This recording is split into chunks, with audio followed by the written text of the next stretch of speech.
Alright, here's my July 5th pickup from Fireworks Unlimited in Modesto. It was 50% off, and I'm pretty sure it was plus the 20% off discount. It was really cheap. I got these. I'm pretty sure we're listed around $40. I got these for $17. I don't know the actual listing price on these. That might be a lie. So we got 4 of those.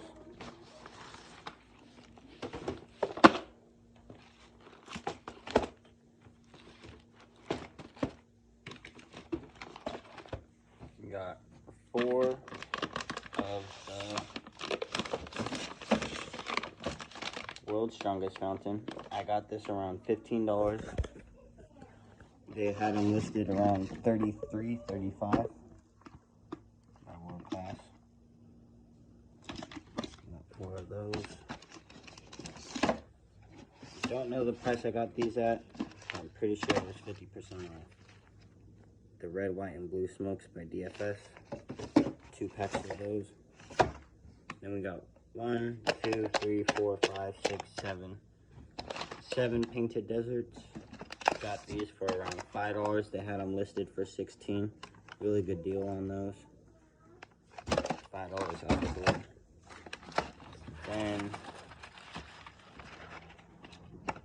some Punks leftover.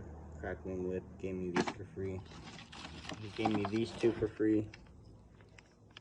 Johnny at at Fireworks Unlimited gave me 2 of these. Look really good. He said they were good. We got 2 of those. 2 of the California Sunrise. He also gave me these for free. And he gave me 3 packs of the Lightning Pods for free. And left over, I have some of the Conic cones from them. So, yep. Cool little pickup. Got all that for a really good price. Shout out Fireworks Unlimited in Modesto.